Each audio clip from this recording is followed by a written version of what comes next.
A couple weeks ago, I was the side character in some internet drama, though it wasn't exactly drama, it was more just emotional shit flinging, and it all stemmed from a video I made called I've Never Seen Something This Horrible. The video is just me joking about an event that a YouTuber held called a Super Roast Battle, where it was just a comedy special with people insulting each other. And the title of this video is still accurate. I don't think I will ever see something this bad again. I could watch my grandfather get hit by a train right in front of me, and I still wouldn't be as traumatized by that as I was watching this stand-up special. Dunking your own head into a bucket of hydrochloric acid would be less painful than watching that super roast battle.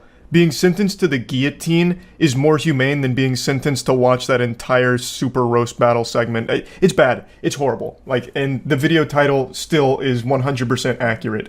But that's not the point. I made that video joking about it, and the YouTuber that held it, Def Noodles, was a little upset about it. Though I think ultimately Def Noodles, as well as the community, realized it's not that big of a deal. You know, cringe isn't the ultimate sin. It's not a huge issue. You know, it's not a crime to hold a bad comedy night, but you know what is a crime? Assault. And that happened last night at Def Noodle's most recent Super Roast Battle.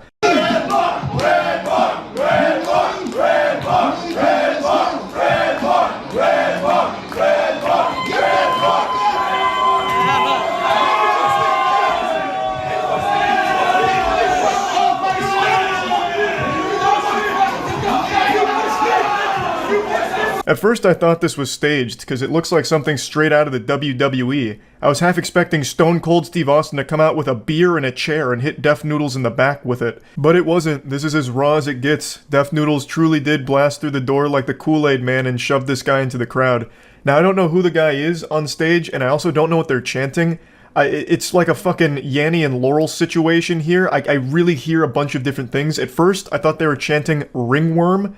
And I started connecting dots and doing some mental gymnastics to figure out how the fuck that made sense. So I thought he was up there accusing Def Noodles of having a ringworm, and everyone started chanting ringworm. But then I started really trying to digest it like a fucking audio engineer trying to get into the weeds of it. And then I kept hearing rebar. And then that didn't make any sense to me either, because what, are they all fans of construction? Why would they be chanting about rebar? So I then turned to the comment section to figure out if anyone knew what they were saying. And it turns out he was chanting Red Bar, which is apparently a show that makes fun of Def Noodles sometime. So he was getting the crowd to turn against Def Noodles by chanting Red Bar, I think. That's the leading theory here, but I'm not 100% sure because I can't quite tell what he was saying. Also, this was filmed on a phone, but the whole event was live streamed yet again, and on the live stream, this whole section was muted. So that's of absolutely no value right now, but it does give us a really cool cinematic angle for the push.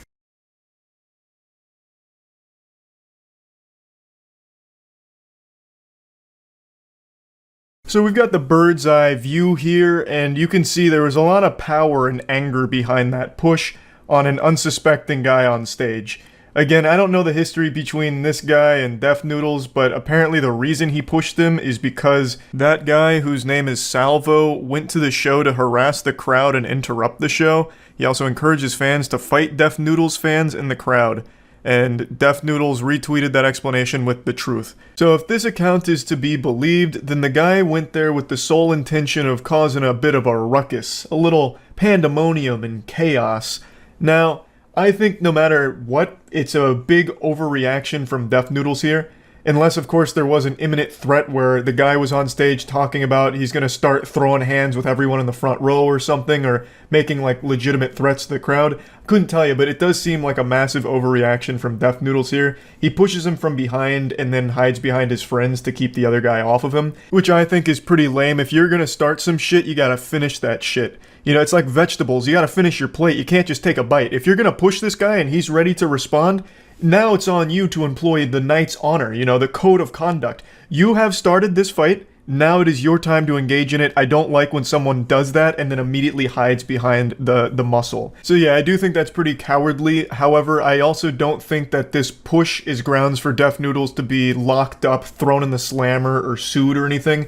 Yes, it is by definition assault, But I've always said this, and I feel very strongly about it, and I know a lot of people don't like it, but I've always believed if you're going to go somewhere just to be a douchebag and try and instigate like a confrontation or just be like a general menace, then you shouldn't be surprised when somebody fights back.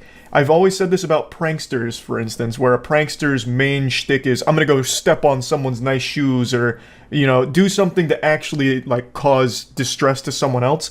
You should not be surprised if somebody fights back. You asked for it. This is your fault. This is always mainly applied to pranksters for me because a lot of the pranksters will go to, like, unsuspecting people out in society and, like, talk about beating their ass or, like, threatening them as part of their joke. And I've just always believed that they have the right to now do something about that. Like, you have threatened them, now I think they should have every right to shove you away or whatever afterwards. Now, why am I mentioning this? Because I actually don't believe that this applies to Def Noodles here at all. He wasn't the one being threatened or in any immediate danger, and if he felt like the audience was in danger, he should have called security to handle the situation instead of trying to take it into his own hands like Batman, like some kind of fucking vigilante. This is a situation where he should have relied on the professionals that were there. Apparently, there was security there, so he should have had them do their job and take this guy away if he felt like he was a danger to the crowd. But he didn't. He came up and shoved him from behind, and I don't think there's any way for him to really justify that and come out looking good from it. However, the reason why I just mentioned my perspective on, like, pranksters bringing it upon themselves when someone lashes out in response, the reason I mention that is because I feel like the guy here, I think his name is Salvo, he should have absolutely no grounds to try and be like this moral authority about how Def Noodles assaulted him and he's a victim or he's gonna press charges or this and that. I don't know if he's trying that, but I just want to make it clear, if he does try that shit, I'll have zero respect for him. He came there with the intention of causing a commotion, a big hoopla, trying to get a rise out of Def Noodles or the crowd, and that's exactly what he got, and he got pushed for it. This is, of course, all assuming that Def Noodles' account of the situation is the correct one. We don't have the audio outside of, like, this short video to confirm anything, so all we can rely on is witness accounts of the fucking poor souls that actually went to Super Roast Battle 2. We can only rely on what they were unfortunately cursed to see and hear. So if this is an accurate description, then his goal was to just be a big asshole and ruin the event. And he accomplished his goal and got pushed for it. So just leave it at that. He got pushed and then left. He got taken out of the venue. I just don't think you can really act surprised when something like this happens when you go there with the intention of causing a big scene and making people mad. Like, this is so shocking when you went there to be an asshole, a douchebag, and then you got pushed for it, right? I don't think he's going to do anything like that, but I keep seeing this take float around about how he needs to press charges now and have Def Noodles thrown in prison for it. I think that's an equally large overreaction because it's not like this is just some innocent angel that got pushed. According to the eyewitness accounts, his whole goal was to get this kind of situation to unfold, and that's exactly what happened. So I think what should have happened after the push is Def Noodles then calls off his friends, and then they square up like actual warriors and just duke it out. They just fucking squash it right then and there, just a little pugilistic fisticuffs, old-fashioned, just a real wholesome, action-packed finale. Like, that's how they settle it. But anyway, the second Super Roast Battle was less of a comedy event and more of just like a fight club, I guess. So, just getting wilder and wilder. So yeah, anyway, that's really about it. So yeah, by golly, I tell ya, these YouTuber Super Roast Battles from Def Noodles are the gift that just keep on giving. But unfortunately, I've been caught in the crossfire and now it's my cheeks on the grill getting cooked. They got me strung up like a pig being rotated around an open flame because of my video from yesterday, where I talked about how at the most recent Super Roast Battle, Def Noodles assaulted a man. The whole video is just spent me making fun of Def Noodles, but I've been called out for getting something wrong in regards to the person who got pushed. Now, I will fully admit I didn't know the whole context of the person who got pushed. I assumed it was just another audience member going up there to deliver a roast, as we saw in the last one. But apparently there's a very deep lore between him and Def Noodles, and it's so deep that it makes Tolkien's work look like creative writing done by a child. There's so many twists and turns with so many layers to this onion, it's remarkable.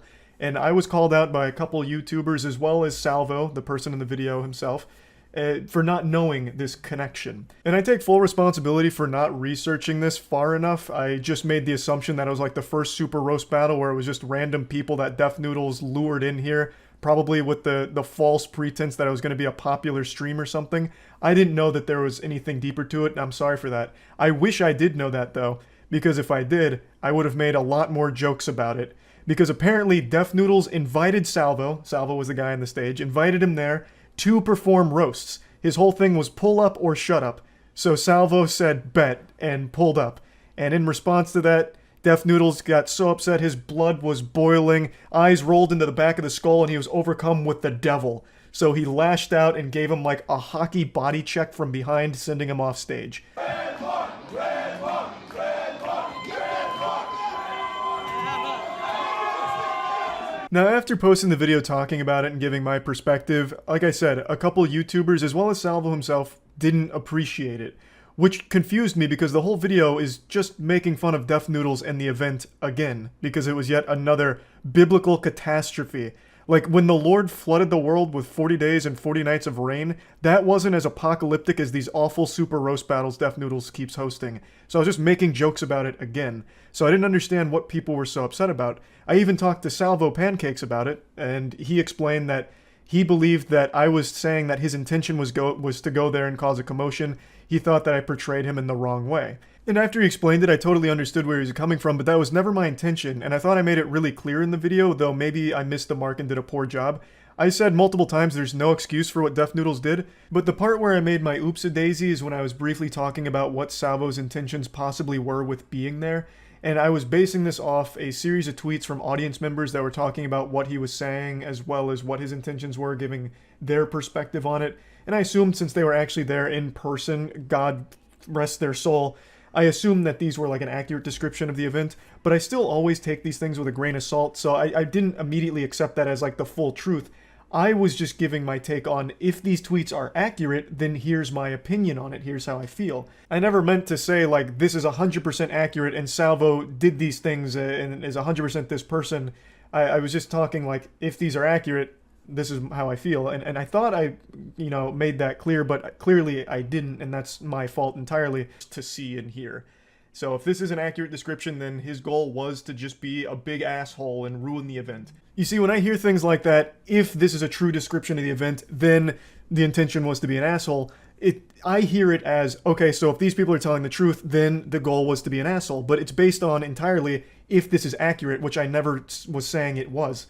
Like, I was never trying to speak in absolutes like this guy is a douchebag and did this to do this. I was basing it off those tweets and saying if these are all accurate. Now, maybe it's because I made the video, so I know what my intentions were and the goal and what I was trying to convey here, but as a viewer, maybe it just didn't translate as well, and I'm sorry for that. I should have made it more clear, because I was never trying to say anything about this guy's actual goals or intentions. It was just making fun of Def Noodles and then giving my take on people that go places just to like cause a disruption or like harass people. And I never said that's what this guy's goal was 100%. I was saying if that was his goal based on those tweets, then here's my take on that. And I think things just got lost along the way, and I do apologize for that. And I wish I knew the deeper context, because there's a whole lot more I could talk about there. How can you fucking tell people to pull up or shut up and then get offended when they actually take you up on the offer? That is so embarrassing. So yeah, what actually happened here is Salvo got an invitation to Def Noodles' birthday party and then got his head slammed in the cake for no fucking reason. All he did was take him up on the offer, and Def Noodles blocked him from speaking multiple times and then ended up assaulting him. So, huge fucking L for Def Noodles, as well as an L for myself, because I should have looked at that and known more about it. There's a lot to talk about with that, but I do feel really bad that it came across in a way I didn't intend for it to, especially considering that Salvo is completely just a victim here. He got invited to this roast battle and was like, okay, I'll go roast him. I don't like this guy. He doesn't like me.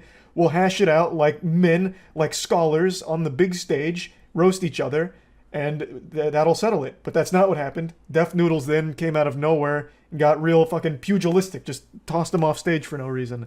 So yeah, I fucked up by not knowing that component, which unfortunately led to a bad portrayal of Salvo by me, which wasn't my goal. So yeah, an L from Charles, but a bigger L from Def Noodles for this entire event. I'll spread the stinky cheeks a little bit and dive in briefly.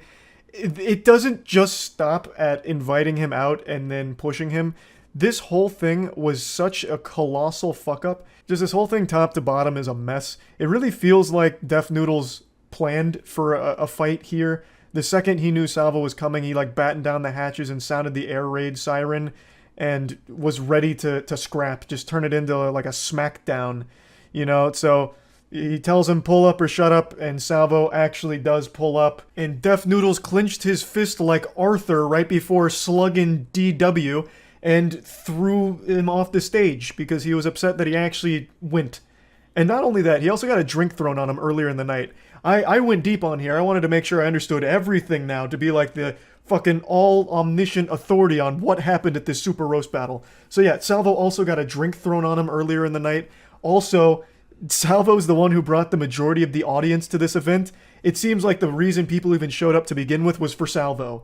So that probably also played a role in Def Noodles having such a giant blow-up for it, which is just a massive blunder from Def Noodles, because if he had actually just gone through with the roast battle, like actually roasted with one of his biggest critics here, that would have went over much better for him. He would have come out with like a much better reputation, like, okay, this is a guy who squashes the beef in the exact way he advertised. Pull up or shut up, we're gonna square off on stage with roasts.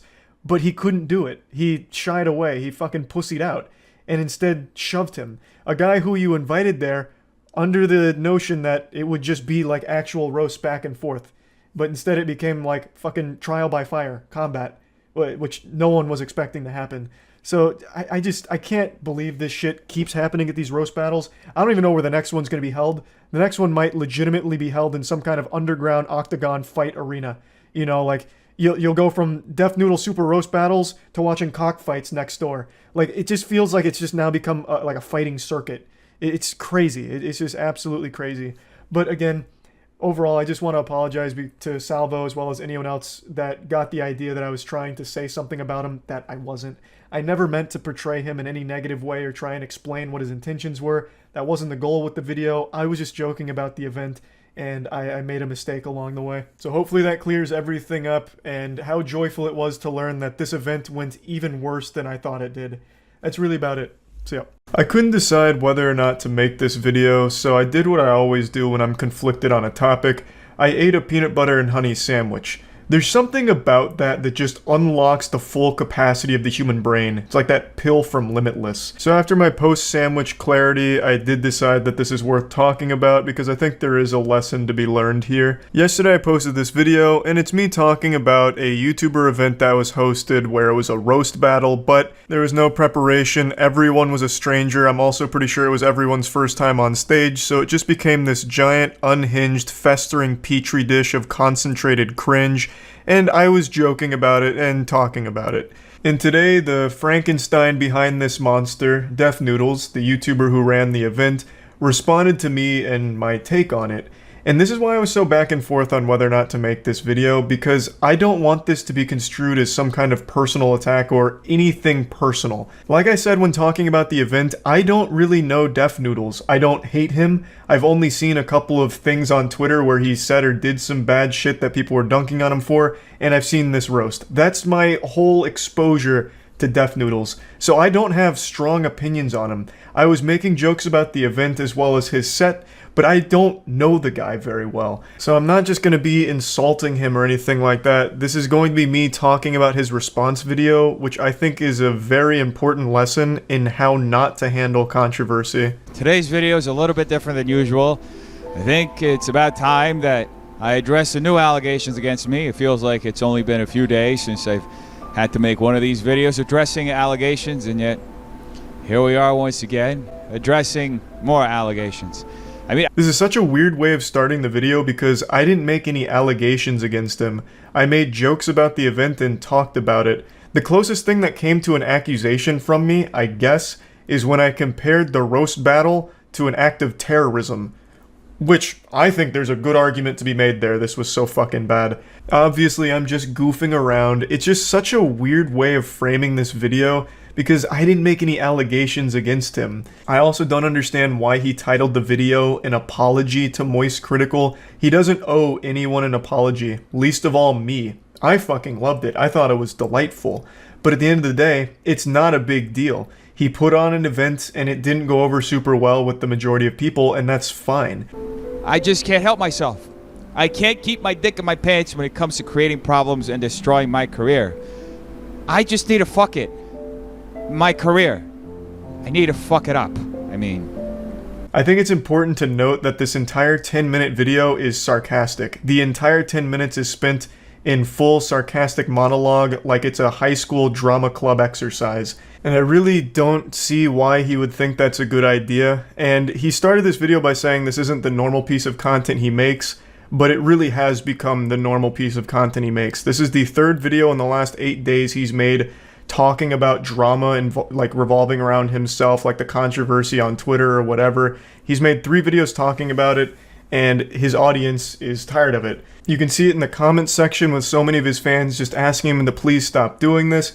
And in this short section where he talks about how he can't help but fuck up his career, there is a level of truth to that, and I think there's a level of self-awareness there as well. When he posted this video, he lost 3,000 subscribers over the course of 6 hours because, again, his fan base didn't sign up to hear him throw these like self-pity parties here.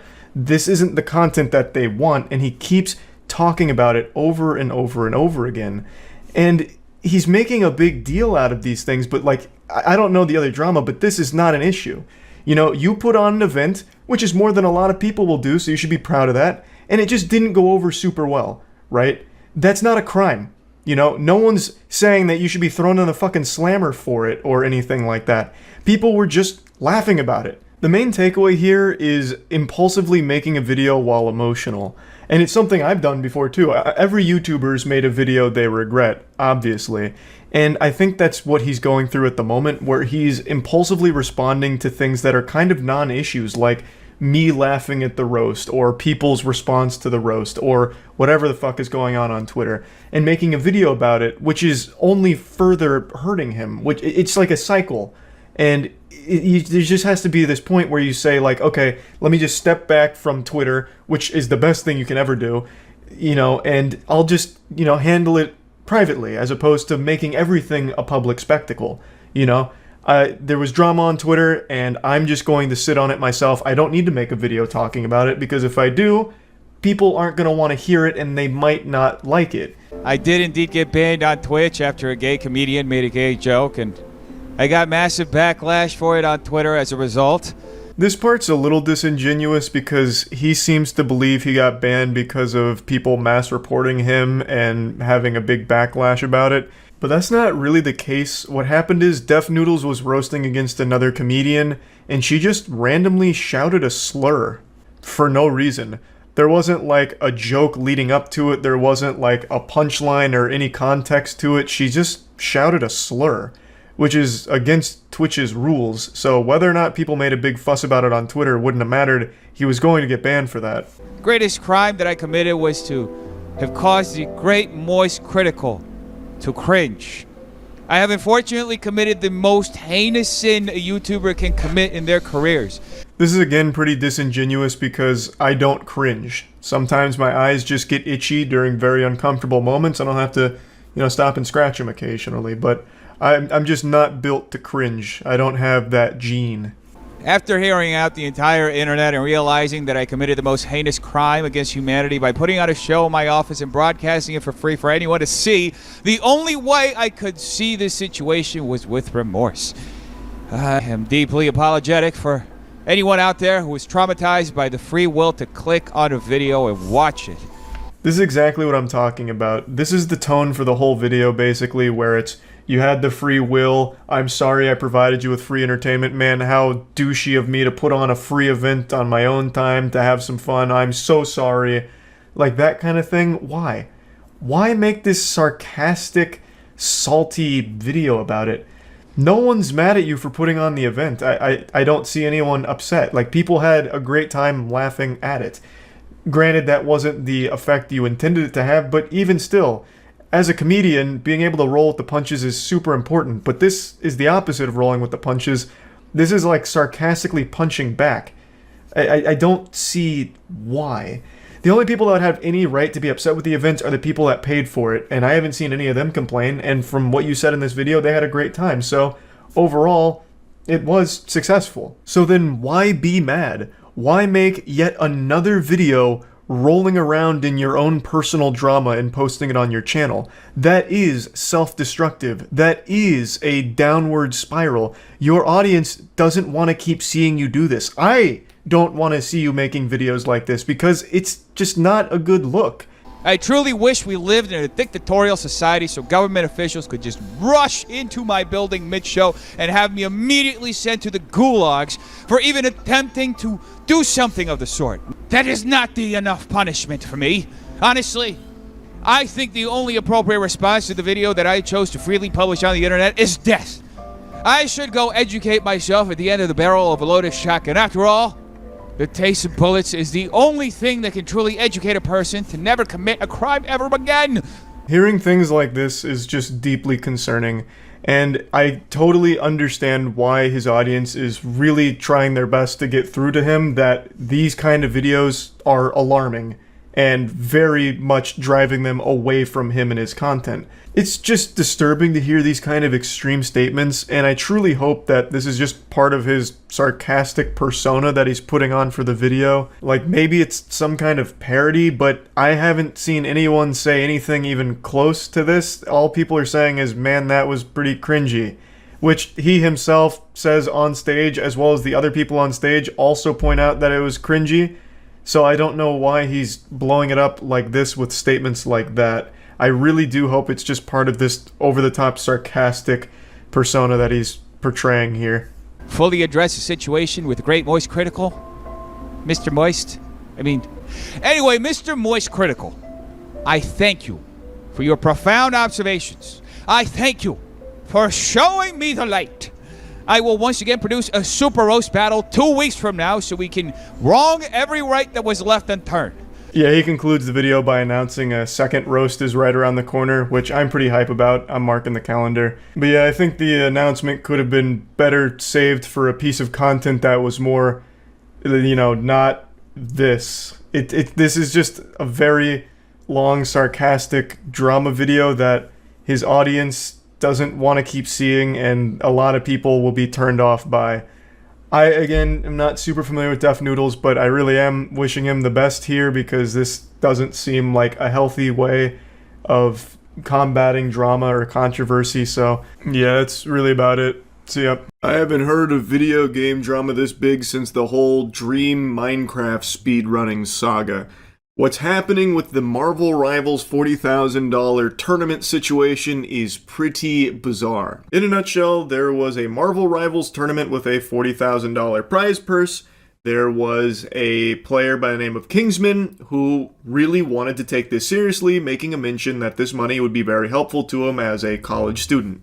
And the rest of the team didn't seem to take it all that seriously, and eventually, when Kingsman was trying to, make changes to the team comp so they could better stand a chance at winning, they all attacked him, and eventually it led to him getting kicked from the tournament.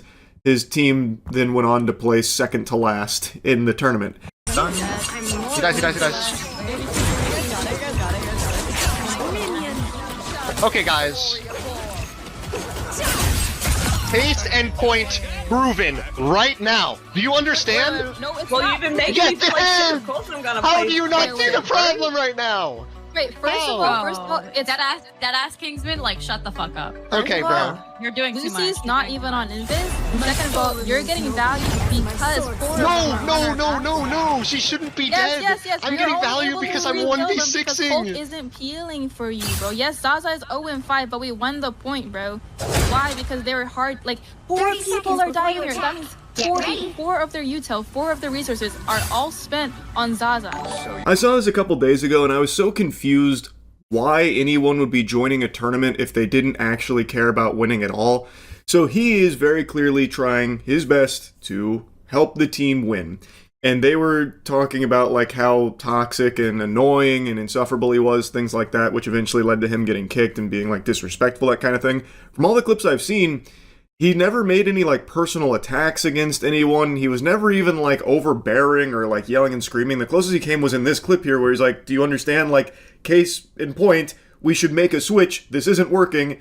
Our widow is 0-5-0, which is a very fair point and a good suggestion because it clearly wasn't working. They may have won the point, but I think it's a large part because Kingsman put the team on his fucking back here. 18-2, he was kind of going Insano style. I don't know why this became such a huge issue for his teammates where they hated him so much for trying to win that they started insulting him after the fact. And that's where most of the drama stems from. Them refusing to switch is one thing that feels like it's kind of trolling and just intentionally throwing the tournament for the sake of vibes, which is weird because, again, just go play quick play or something. Why even bother going into a tournament if the goal isn't to try and win it? He made it clear he wanted to sweat because this would be very important money for him in his situation with college. Now, I also heard that when the tournament was put together, there wasn't an announcement about how much money was on the line. So I think maybe there was some confusion from the team where they wanted to just play for fun and sillies and goofies. And then once $40,000 was announced, they still had that mindset. Meanwhile, Kingsman really wanted a piece of that pie because it would be helpful to him. It'd be like $3,000, which is a significant amount of money, especially for someone in college where this could be very useful. So that clashed where he really wanted to win. His team, who they didn't give too much of a fuck. They didn't think it was that big of a deal. So he, throughout like their time playing together, would be making like suggestions and saying like, hey, you know, there's going to be this in the tournament, there's going to be that, maybe we should look at this, maybe we should look at that. And I think they were just getting so annoyed that he was wanting to win so badly that they started to really resent him for it. It eventually led to like the bubbling over point where he got reported to the tournament organizer. They said a whole bunch of nasty stuff about him, and then it snowballed into what it is today, mainly because the team captain was so vocal about her disdain for this guy. She said things like, I'm pretty sure he spent all 20 years of his life inside playing video games, which is why he lacks social skills. You are also spending your time inside playing video games. You're a streamer. Why are you using that as an insult against him? I didn't really detect a lack of social skills throughout any of the footage I saw of them playing together. I guess you could make an argument that, you know, maybe his attitude could grind your gears because he was offering like a lot of advice on potential team comps, and he did multiple times mention like, hey, the Black Widow's probably not going to work here. We've got to be mindful of like dive comps, that kind of thing. Would you be willing to try like Bucky perhaps? And they would always kind of like roll their eyes at him and be like, shut the fuck up. Like, there's a clip I saw where one of them was like, you've got to just drop this. That's enough. Stop making suggestions, basically, about, you know, switching. It's not happening. Look, which I think is a pretty hostile response to that, because this is coming from a place of him just trying to help the team win. I don't think he was being like necessarily overbearing with it or anything like that. He certainly wasn't really being aggressive about it. Like, he never got personal. He was never like insulting his teammates. He was never doing anything like that from what I could tell. So I truly didn't see like a lack of social skills. I just saw someone who really wanted to win because there was a significant amount of money on the line. And if you're in a tournament, why would you not be trying to win? Team captain even made this statement saying, I don't want to win with someone who can't take no for an answer, which is a certified stinky comment for sure. That's a big time PU moment right there for the Jumbotron. I don't know where that's even coming from. His suggestions weren't heeded. Okay? He didn't start like, you know, stomping his feet and yelling and screaming and pissing and shitting about it either. He's just like, okay, all right, we'll do it. We'll run it, fuck it, we'll do it live. And when it didn't work, he did eventually say like, look, told you so, can we please make this switch? And then still got attacked for it. I didn't see any examples of him not taking no for an answer. Like, yes, he did make a suggestion multiple times, like, would you be willing to try this? Would you be willing to maybe switch here? What about this? But that isn't not taking no for an answer. That is coming from someone who wants to win a fucking $40,000 tournament. He then continued to insult Kingsman and I guess anyone that was supporting him in her Discord, saying, yo, Kingsman cocksuckers, screenshot this. Y'all think I ain't seen the toxicity in the Kingsman Discord with not spreading hate from the mods and Kingsman community? Fire emoji. This one will really get your eyebrow in the air. So she's calling out the people that were supporting Kingsman, saying they're cocksuckers and how toxic they are. Meanwhile, she has been the most openly toxic, like vocally expressing her disdain for this guy and now like his community. And let's not get it twisted. I think it's pretty obvious. Most people have probably seen a lot of like really dog shit takes from people that are using this as just like a giant insult against all women who play video games. That is absolutely happening, and that shit sucks. Those are some fucking losers you can make fun of. Absolutely. But she, from what I can tell when this message was sent, was talking about like anyone that was expressing support for Kingsman, and I'm sure there probably were some like absolute greaseballs that went through and said some terrible things, sure. But to extend that to like anyone that was supporting Kingsman, calling them cocksuckers, I think is just kind of crazy, especially considering she has by far been the most mean and nasty about this.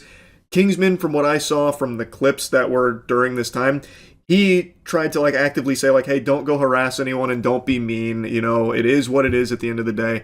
Like, he was clearly upset about it, but I felt like he was doing, or at least making an effort to try and stop people from going and doing shit like that. She, on the other hand, was just openly attacking him. Character? No, I know, bro. Everyone thinks this guy's a loser. Kingsman's a like loser. a bug. That's just what happens. That's such a good point. You're so right about that. And we're still gonna play Widow. I need this for my college.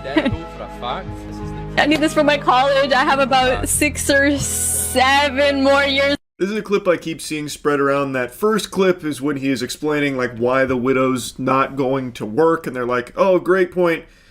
Go fuck yourself, we're still playing Widow. That's all we're gonna do. We're here just for good vibes, good time, and I don't care if this money means something to you, because it doesn't to us. That second clip, that is not Cece, that is someone else named Lucy, whom has deleted this VOD, so I can't even find the full context here, but from the sound of things, she is insulting Kingsman because of him expressing the want of the $3,000 because it would be very helpful to him as a college student, so then she's like making fun of him, taking the piss, even threw in an absolutely revolting 6'7" meme reference that'll make your skin crawl about it. It's just very mean-spirited. There's also another clip of her talking about it, saying, like, even if you support Kingsman, like it's fucking Israel or something. I don't even know what she was trying to say with that one. I guess since I referenced it, I'll show you that clip too. I have a genuine question. Like, seriously, answer this. Even if you support Kingsman, whatever, support Kingsman like it's fucking Israel.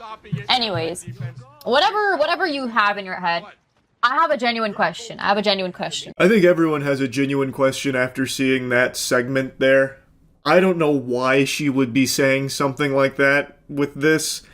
Again, the whole VOD, from what I can tell, is no longer accessible, so I don't even know what the question she was about to ask is. But yeah, it's definitely not a good look, and she is very openly, like, making fun of Kingsman from what I can see in the clips that still exist of it. But this is not Cece. This was not someone that played on Kingsman's team, I don't believe. All of this is only the tip of the iceberg, by the way. It gets so much deeper. There was a Google Doc that was put out there from the Widow's boyfriend. The tournament organizer initially like doubled down, saying, nope, I maintain my position here. He deserved to be kicked from this tournament. He violated all of our rules. And then today he came forward very somber, like, look, I know everyone's mad at me and they're right to be mad at me. I was wrong about everything. I looked at this misleading evidence. It was only from one side and it was incorrect. I acted too hastily. So now he's like singing a very different tune about how, you know, he's had this come to Jesus moment after seeing the other side of the story with Kingsman. It's very clear that he was manipulated by incorrect information. He shouldn't have kicked him from the tournament. When they come in here, the people, when they come in here, when they hate, they're justified in what they're saying. They're absolutely right. They're absolutely right. 100%. No question about it. Like, there's no beating around the bush. I don't know why it's, like, difficult to admit when you're wrong and when you fucked up. I made a decision based off of haste and based off of misinformation, but everybody in the team knew what was going on. Everybody in this team knew what was going on, and the fact that nobody told me anything was... That's whatever. It doesn't matter.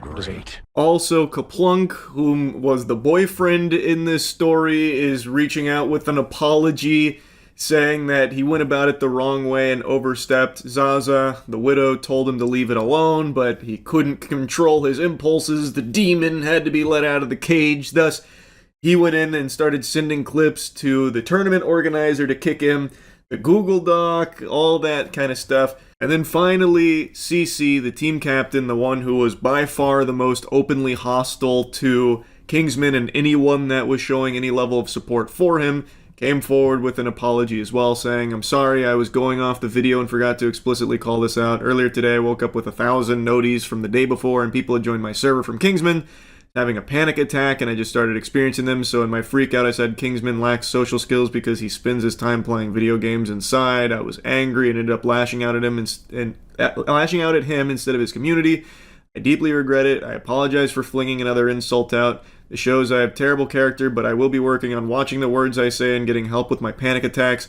A community note even got hot dropped on here straight off the battle bus saying, even after the initial situation calmed down, CC continued to bully Kingsman and speak ill of him across social media. CC has a history of attacking other players and talking trash. So that apology didn't really go as smoothly as I think she was hoping it would. And interestingly enough, from what I can find, Kingsman throughout this entire thing has tried to urge people not to harass anyone that's been involved in it. You know, Zaza, her boyfriend, Cece, anyone. He's been trying to actively calm things down to the best of his ability, but this clearly blew up well beyond anyone's wildest expectations. And Kingsman actually was able to make over $3,000, which would have been his cut of the prize money should they have won the tournament, through subs and donations the last time he streamed, which I believe was last night. So a bit of a happy ending for Kingsman. Not exactly the smoothest sailing for his teammates that were bullying him, attacking him, and insulting him.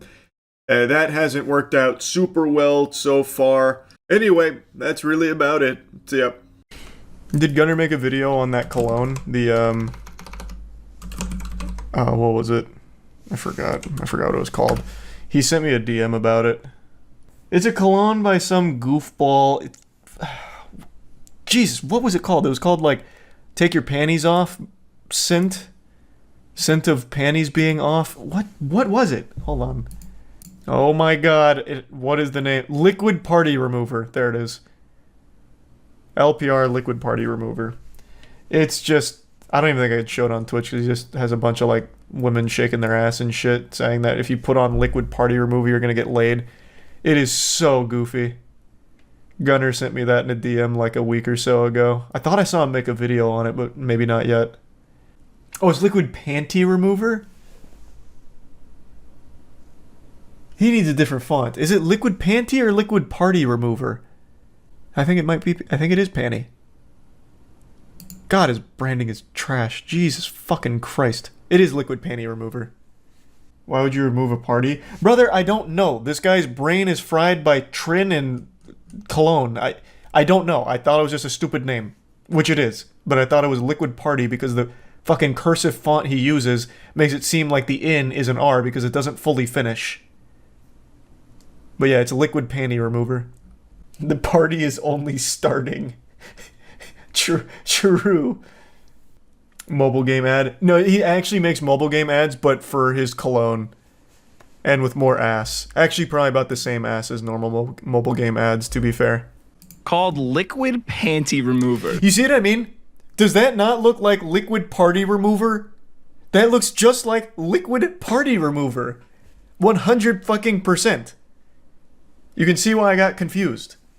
It wasn't like a blatantly obvious panty remover. Which just sounds like a date rape drug, honestly. Crazy brand. True. And this is a commercial he's made. It does sound like a date rape drug. If this shit's for real, check it out. It just ain't a fragrance. It's a lifestyle. Everyone's wondering, is this shit for real? Well, look at me in this bathtub with 2 women. This shit's for real. Everybody who missed their chance to buy, this is your time to shine. I always find it really fascinating in these things that the guy who sells it absolutely always looks like he's going through the most brutal midlife crisis ever. This guy is not young. He's got fucking frosted tips. He is straight out of Backstreet Boys era. Trying to recapture those golden glory days of high school second string offensive lineman or something. And yet always do this same shit and look exactly the same. What do they need to do, Lewis? Click that link. Buy it now. Remember, you're a savage lion. Amen, brother. I am a savage lion. Urgh. Tell me I was fucking lying. Women are in the bathtub with him, yeah, Liquid Panty Remover, that got us in here. We don't even like this guy at all, actually. We hate him, but he smells so good that we have to be here with him, is, I guess, the promise of it. I don't know much. Which is a else great about promise, honestly. That's a nice little cheat code. You'd have the worst personality look like actual dog nuts, but as long as you're wearing a really smelly, great cologne, gonna get laid. That is great. If such a product existed, he would have been a multi-billionaire. in. I'm a savage lion. That was the outro. You need to get my cologne with pheromones. Oh, yeah, that's his big thing. His cologne has pheromones in it, like unicorn tears or something. And that's what sets it apart and makes it so potent to make women just unable to say no to you, throwing themselves at you. The pheromones infused with his fragrance. I mean, goddamn. Funny to have a tattoo of Jesus and you're selling something called liquid panty remover. That's just not congruent. Here we go. This is another Yeah, but Jesus fucked. I bet.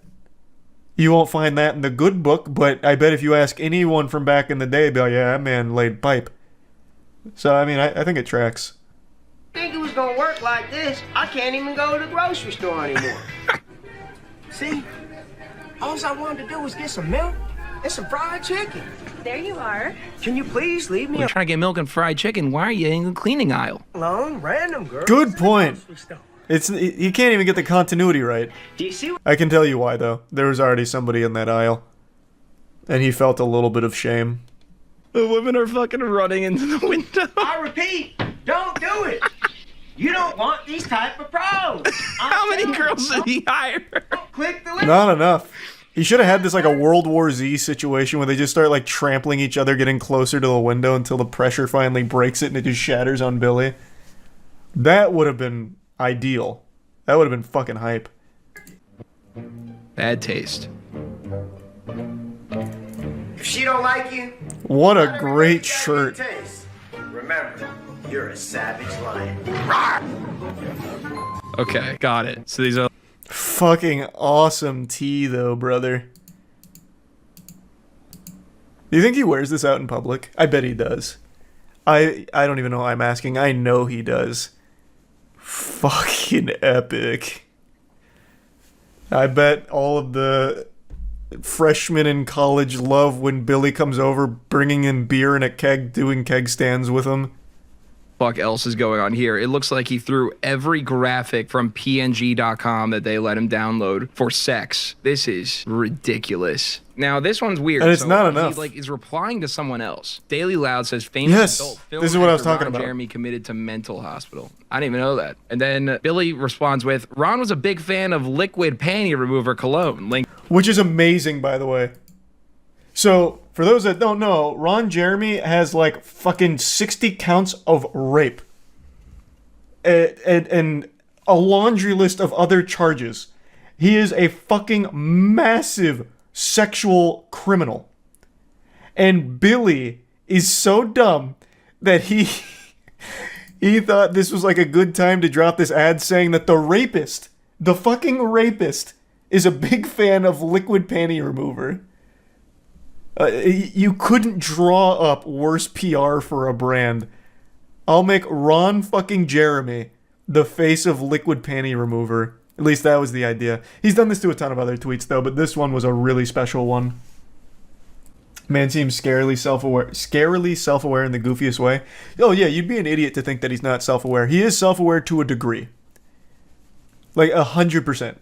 Absolutely. This is not self-aware. This is self-sabotage. This is like masochism for your company. Like, that is such an awful idea. It's not even like a good meme. How can anyone take this seriously? I mean, it's not to be taken seriously, but to actually buy it as like a real consumer takes a level of absolute delusion that I think is almost admirable. Like, I 100% believe there are some young teens that think this guy's the coolest. No doubt. Like, holy shit, Billy Nolan is surrounded by bitches.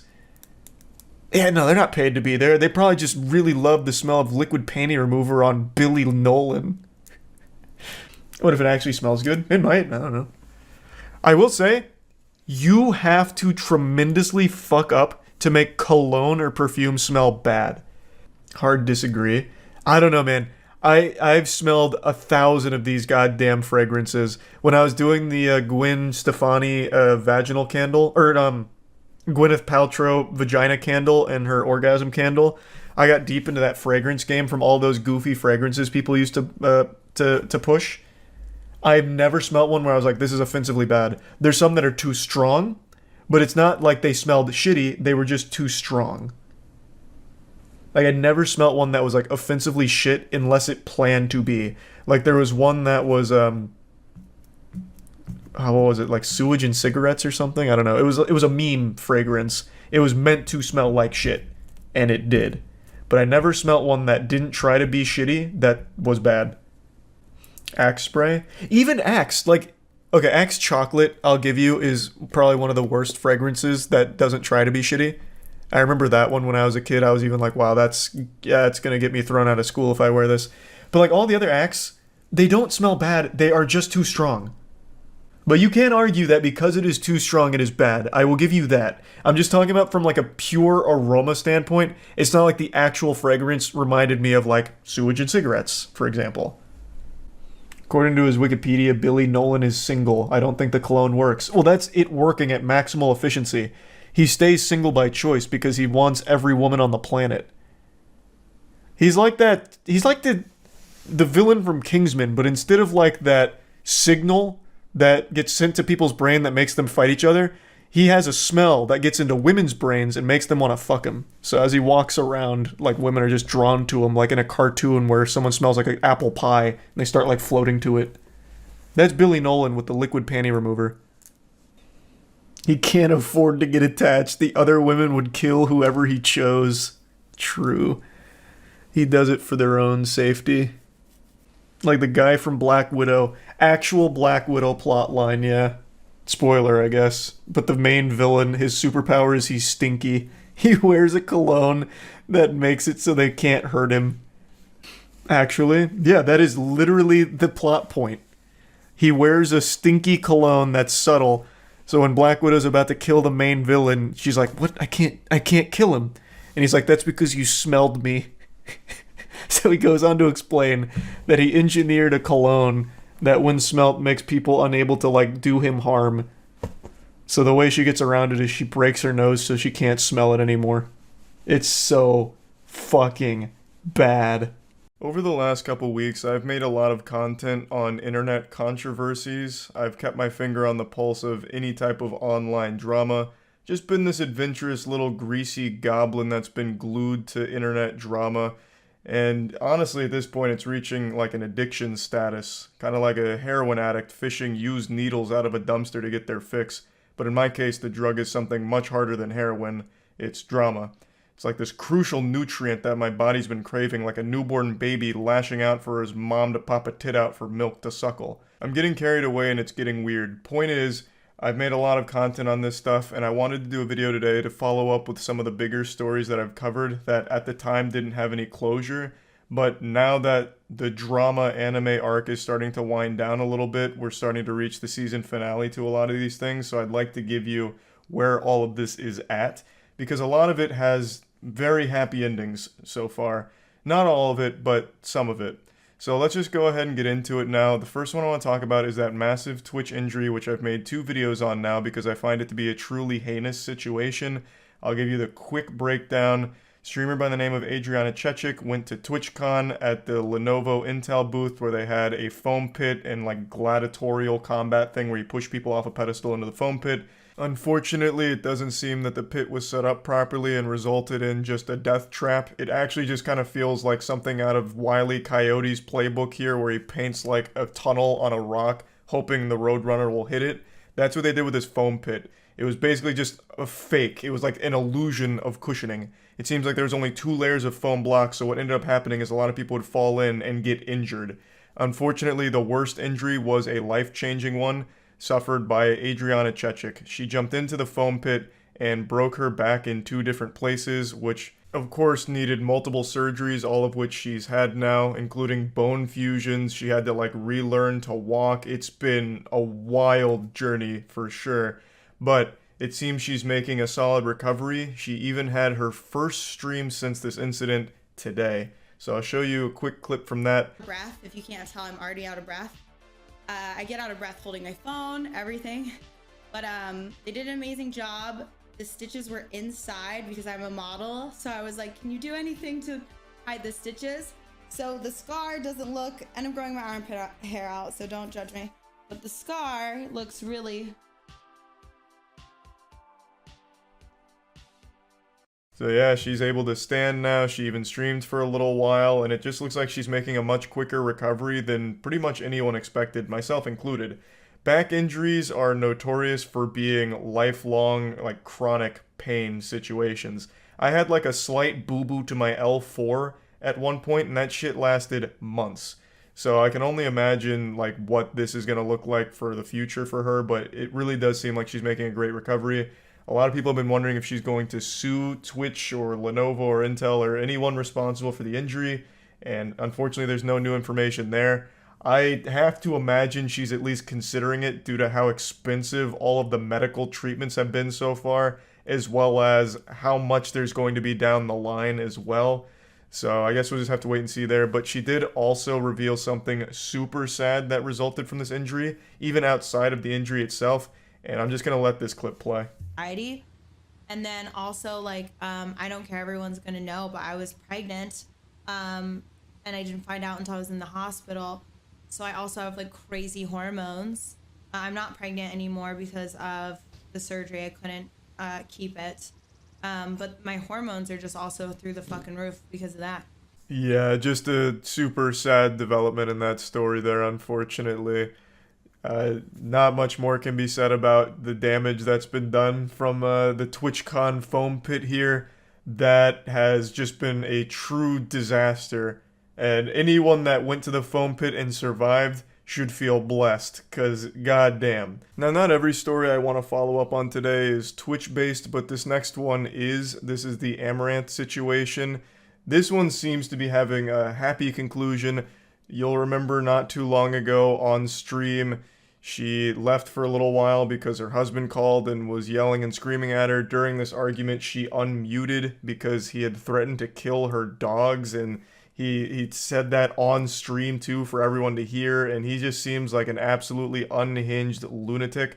Comes across very abusive. Amaranth then just had this whole phone call on stream, and a lot came out about how awful her husband is to her. She then shows some of the damage to the house that he's caused in his fits of rage. Just a terrible situation all around. So it seemed like Amaranth was a victim of abuse, and everyone was wondering, well, is she going to leave him and what's going to happen next? And fast forward to today, it does seem like she has gotten out of that situation. She seems to be in a safer position now and seems to be a lot happier. She's doing streams where she's like hanging out with horses, doing what she wants to do, and overall just a pretty positive outcome so far. So yeah, that's the update there. The next story I want to follow up on is actually extremely wacky. It's a fishing cheating scandal. A professional tournament for fishing recently fell victim to absolutely deplorable behaviors from some competitors who disgraced the sanctity of the sport. They cheated by stuffing their fish with like lead balls in order to increase their weight.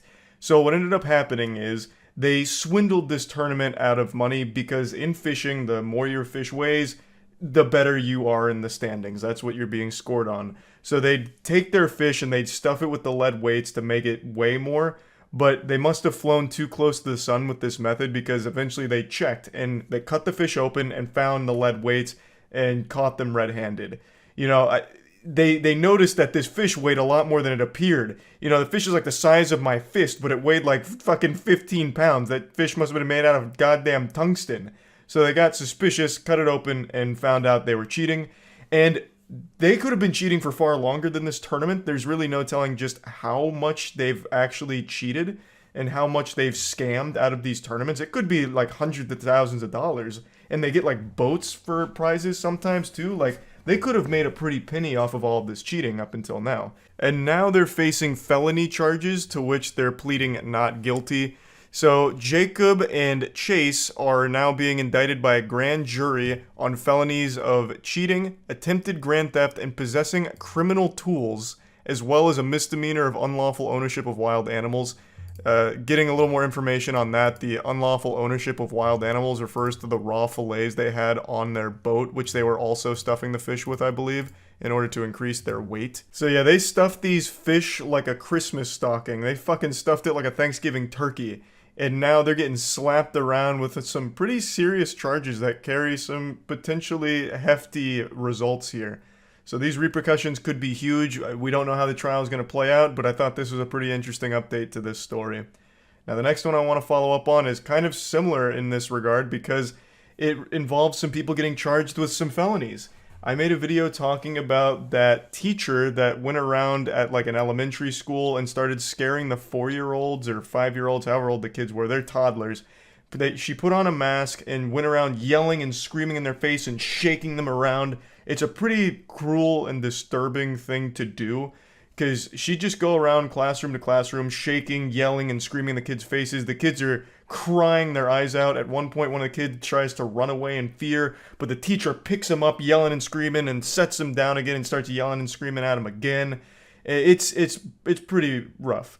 And now, 4 of those people that were involved in this incident are being charged with felony child abuse, as well as 1 other participant being charged with a misdemeanor. Now, I did see some people arguing that this charge is a bit harsh for the teachers here, but I just wholeheartedly disagree. There is like no justification or excuse to try and like traumatize these kids. They are too young to realize that it's not real. They were screaming and crying and being shaken around by a scary person yelling and screaming at them. Also, it seems like it was even used as a disciplinary action because at one point, the lady in the mask was asking who's been like naughty in the classroom, and then she'd target that kid specifically and yell and scream at them real loud. So I don't see how this is anything beyond just completely fucked up and cruel. So I think the charge makes sense here. I know she wasn't beating the kids or anything like that, but I also don't think that should be like the bar for what we consider to be legitimate abuse. There's different levels to it, and I definitely think this falls under child abuse, especially from a position of a teacher, where you're supposed to be taking care of some people's kids and looking after them and making them feel safe or enthusiastic about going to like daycare or school. Now they're just going to be fucking frightened to go back. Now moving on to the last thing I'd like to give an update to. This is about the story of that woman who shot and skinned a husky and started posting pictures bragging about it on Facebook. She said she thought it was a wolf, so she shot it and then started skinning it and posed with it, smiling and everything. And then people pointed out, that's not a wolf you shot, it's a husky.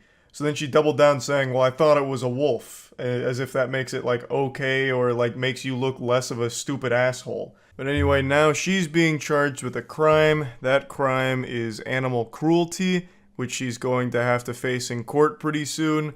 You can also see a little excerpt there from her post about how excited she was to get to kill a wolf pup, even though it was just a 6-month-old husky that looked nothing like a wolf. The animal cruelty charge clearly makes sense here. I think she is fucking dangerously dumb. Hopefully she faces the full brunt of that charge. And yeah, I just wanted to give like this full, wrap up on where all of these stories I've covered recently are currently. And yeah, that's really about it. So yeah. It's not often I like to spend a lot of time and play around in the pig pen when it comes to internet beef. I usually like to put that beef on a taco and just eat it one time, and I don't think there's any reason to go back for seconds. Typically, the cycle of life works. I'll make a video on something or someone, make jokes about it, talk about it, and then that person will respond with their own jokes, saying their own piece, and that's that. That's proper internet drama etiquette. That's just a beautiful thing, the way the Lord intended. I don't usually like to go back and respond to their response. It just seems highly unnecessary and feels more like milking a situation than actually like making it entertaining or just generally talking about something. Of course, I have done it in the past a few times where it really feels like it's an important situation and one that I really do need to respond to again, or if it's just a highly wild one and I just have that little devil on my shoulder that I can't persuade otherwise and it forces me to make yet another video about something silly. But usually I steer clear of it, and today is one of those special cases where I am going to be responding to someone's response. 2 days ago now, I made a video on a self-proclaimed super wealthy guru who was talking about how he could take your girl because he has so much money, and if you make less than 10k a month, you shouldn't go to the gym. You're a fucking idiot if you go to the gym. It was just really embarrassing stuff, and I was just pointing out how silly and stupid all of it was, just making fun of him. And he didn't take too kindly to it, so he put on his extra small big boy pants and said, "Alright, bub, so you want to tussle with the lack of muscle? I'll challenge you to a fight." So he made a fight declaration to me to, like, box me. And this is the main reason I'm talking about this goober again.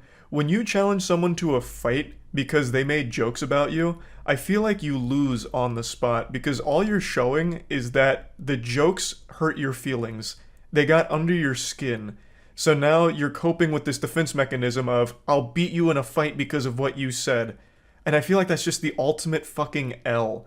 Now, let's walk through this hypothetical. Let's say I took up the malnourished Martian on his fight offer and he beats my ass. He brutalizes me somehow. He takes his McLaren out and he's like, get a load of this, tough guy, and he starts wailing on me.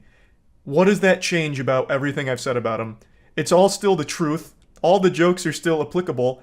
It's just never fully computed with me because it always comes across as even whinier and more pathetic, at least in my eyes. And I'm sure the reason he's doing it is just for the sake of soaking up as much attention as possible. He makes it very clear in the beginning of the video that he's doing all of this for views, so I have no doubt that's the play. But what if I was to accept his offer? I feel like that would be his legitimate worst nightmare because I am 100% sure he's never thrown a punch in his life, not even in his dreams, because his bones would shatter. And let's not forget, I do keep that big iron on me. And these pythons, they don't play nice. But being in great shape doesn't correlate to being a great fighter. So who knows, maybe this guy absolutely could slap me around in a physical fight. But we won't find out because I don't plan on accepting the offer regardless. It was by this guy Penguinz, whatever his name is. Brother, you have the video up on the screen. What do you mean Penguinz, whatever his name is? You could have just opened your eyes. Are you too wealthy to just read? Can you read? It's Penguinz0. He was talking a bunch of crap about my video. So we're going to respond. This is my reaction. Okay, we're not going to get heated in this. I'm not really massively triggered. I just want to take advantage of the views. So we're going to get right into this. Immediately, this little weasel's already lying. I wasn't talking crap about his videos. I was talking shit about his videos. Okay, I don't only own a McLaren. I used to have a 570S that was white. If you followed me for a while, you know this. It was a convertible drop top. Okay, had that car, sold it. Got a yellow Maserati, then got bored, and I was like, I got to get another McLaren. So I have a McLaren, a Maserati Ghibli. That's a 1 of 5, by the way, which costs way more than this entire fucking YouTube channel's ad revenue on a monthly basis. And then... Man, he's really putting that egg on my face right now. I look real silly. This guy means business. He's got a lot of expensive cars. Holy shit. And he sets the record straight. The McLaren isn't rented. He showed the keys. And then even mentioned that he puts his Instagram sticker on the back.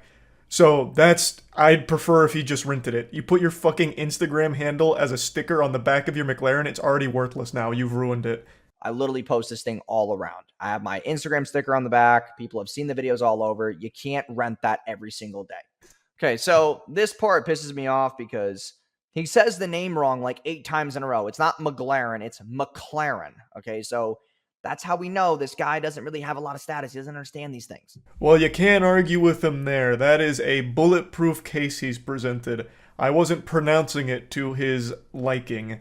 I wasn't saying McLaren, though. I was just saying it fast. McLaren, McLaren, McLaren, McLaren. Like, it's not a hard word to pronounce. I don't know why he's trying to nitpick that. But anyway, I don't need to go through this with a fine-tooth comb. I'll show you the creme de la creme here. I'll give you the climax where he mentions the boxing match with me.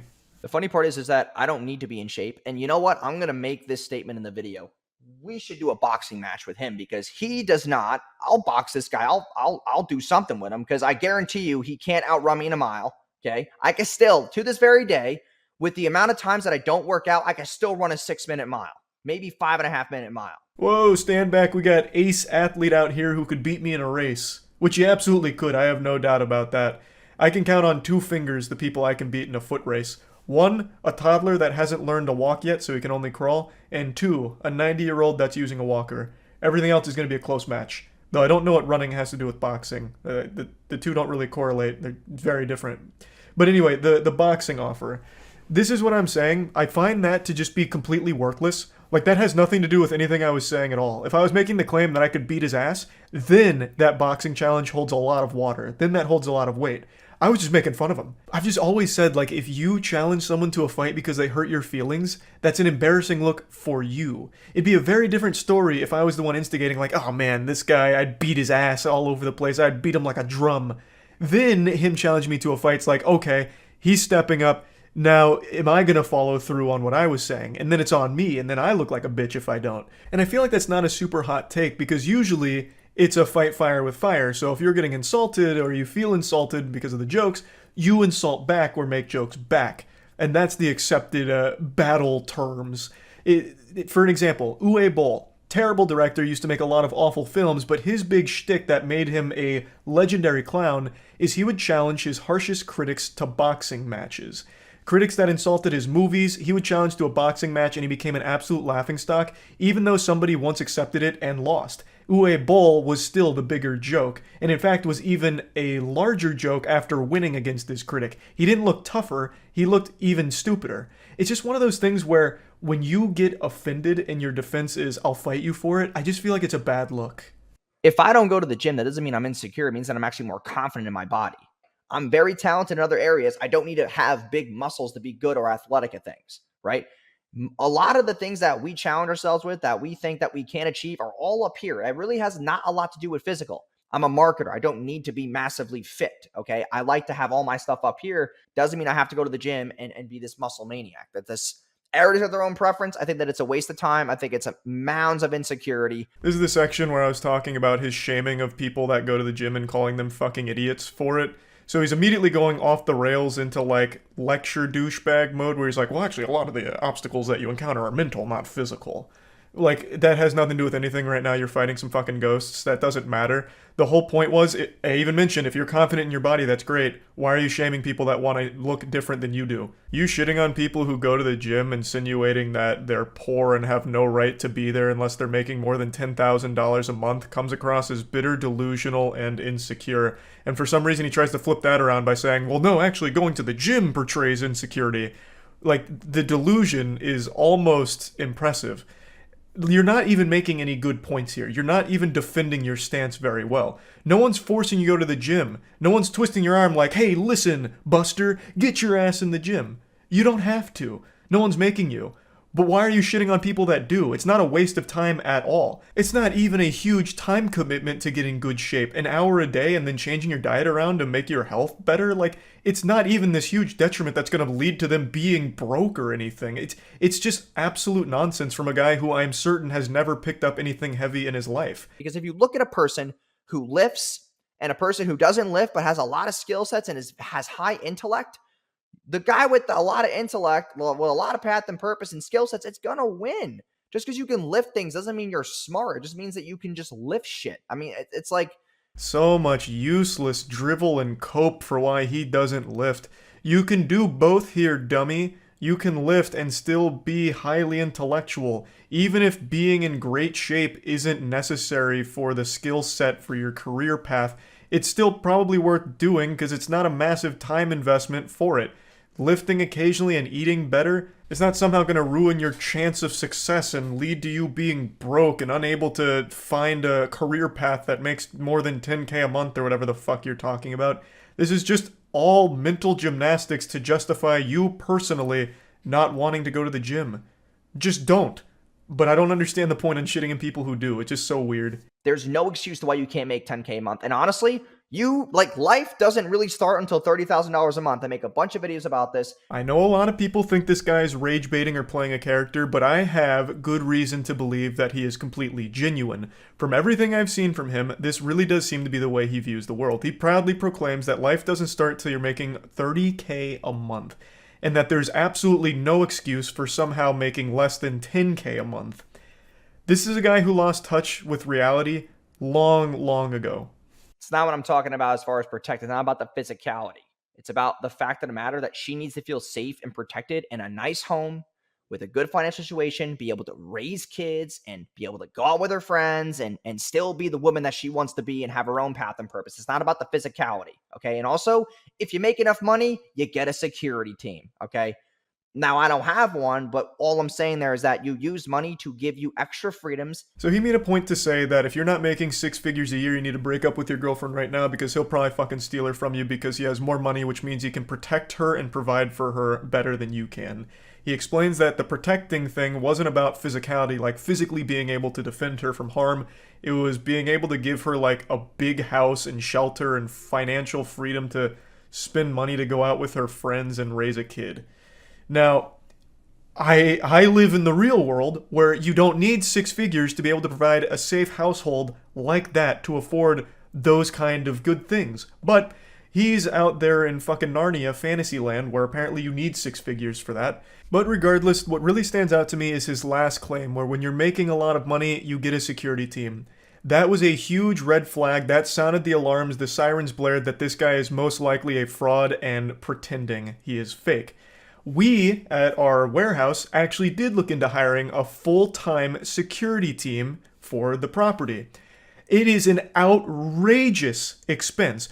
From all of the research I've done on his media company, I can neither confirm nor deny if his claims are accurate about it generating 9 figures for his clients. The only place that's spouting those numbers are his websites, and he has fucking 3 of them. One of them hasn't been maintained in the last 3 years. All it does is drip feed fanfic about his upbringing, as well as 404 when you try and look up anything else about it. And then underneath a documentary he made where he sucks his own dick, it's just this giant white page, just this void of emptiness. So there's no good information there, but on his other 2 websites, he does have claims that it's 9-figure generating. But as he mentions in his response, that doesn't mean he's worth 9 figures. From all of the numbers I can find online, and I always take these with a grain of salt, his net worth is between $3 to $6 million. If those numbers are even close to accurate, he himself couldn't afford a full-time security team. He lives where I do, in Florida. If you wanted to hire just one full-time bodyguard for a property or whatever, you are looking at an expense of roughly $150K for one person. That's not even a full team. He would run out of money in like 2 years, perhaps. So it, to me, seems like he has no fucking clue what he's talking about. He's making it sound like this is a common purchase people start making when they start getting a lot of money, when it is not. This is something that's reserved only for like the highest income individuals or actual large businesses. To me, this really just feels like he's pretending. And making more than 10K a month doesn't enable you to magically protect her better. If you see how he edits the video right there, he trimmed it because he knew what he was about to say was stupid. That's the only time where he trimmed the video, where he cut it. Because he knows that he was about to say that it's not important to make 10K a month when I know damn well with 12 million subscribers, he makes more than $10,000 a month. It's hypocritical for him to say that because he has things behind him right now that, from what I can see, they're not cheap things. This is a big gotcha moment from him here. An astute observation, he noticed a cut, but then falsely claims it's the only one I made. Bro, I make cuts in videos. This isn't all just one take. Sometimes I actually do get videos in just like one full fucking take, but usually I don't. I'll fumble words, and that's when it gets cut, and I'll go back and explain things differently, say something else entirely. It's all very normal. I actually just did it. I'm not sure if you noticed. It's not uncommon. In a live stream, I can't do that, so yeah, all of that's one take. But, I mean, you're in the space, right? Like, you have to know how video editing works and video making. I don't know why he's trying to catch me on a cut and assuming that I was about to say that making 10K a month isn't important. And it's also not hypocritical either, if I was to make that point. You don't need to be making 10K a month to be happy. You just simply don't. Your whole personality is money. I lived the majority of my life without even imagining $10,000 a month, and I was happy then too. Just as happy then as I am now. It's not a necessary, absolute must-have thing, and you're not a failure if you don't get $10,000 a month. Contrary to the delusion that you're fucking encumbered by, you don't need $30K a month to start living. You don't. Like, I can't believe anyone actually thinks that way. What an outrageous claim to make. So, I wasn't going to say that, but I'll say it now. You don't need 10K a month in order to go to the gym, to have a loving relationship, to provide for your girlfriend, protect her, have a happy life, have happy kids. You don't ever need to breach 10K a month to reach that level.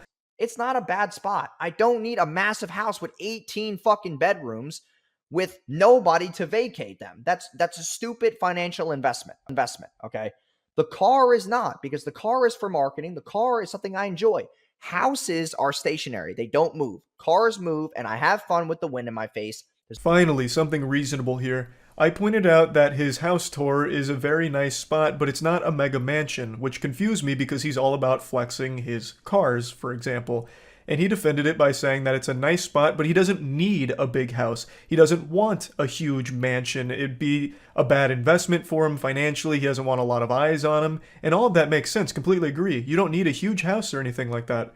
But then why doesn't that same line of logic apply to your McLaren and your supercars, your extremely expensive cars? He tries to say that the cars are for marketing. Why? Because you slap your Instagram handle on the back of one of them? I'm just going to hit you with the cold water and give you the truth. There has never been a single living, breathing human being that has seen a car with an Instagram handle on it that thought to themselves, wow, that piqued my interest. I can't wait to check out that Instagram account of that cool guy driving that car. 100% of the time, people write you off as driving a cringe mobile. That is the worst marketing. It's like anti-marketing. It makes people laugh at you. But regardless, with the house, you're right. You don't need a big house. Same way you didn't need those expensive cars. But you mentioned that you have fun with them. Well, I'd actually understand if you did have a mega mansion because it'd fall in line with what you were just talking about, where guys who don't make 6 figures a month need to break up with their girlfriends because they can't protect and provide. If you had a big house, you would be providing for your girlfriend, right? You mentioned that you have a girlfriend. I imagine she lives with you. You mentioned people live with you. Wouldn't getting a huge house pretty much be exactly what you preach? You're giving her a great place to be protected in, provided, afforded luxuries, raise a kid in. Like, that falls more in line with what you're saying than owning these worthless supercars. Like, that feels like it should be so much further down the list of priorities for your money. Now, I completely agree. You don't need a big house. But what you're not recognizing is that the way you're living your life in terms of, like, your house is exactly what I and everyone else with a brain is saying. That you don't need $30K a month to live a happy life. You don't need $30K a month to start living, as you claim. You are in a house right now with your girlfriend and whoever else that people could afford without $30K a month, and you are happy. And I imagine they are happy as well. So the life you are currently living contradicts the one that you are preaching about. You are living a lifestyle that is not $30K a month. You are living something that people can live right now without even coming close to that. And yet you're shitting on them if they don't reach it and shaming them for not making that kind of money. It's hypocritical, I would argue. I just wanted to mention that because I found it to be the most interesting component here.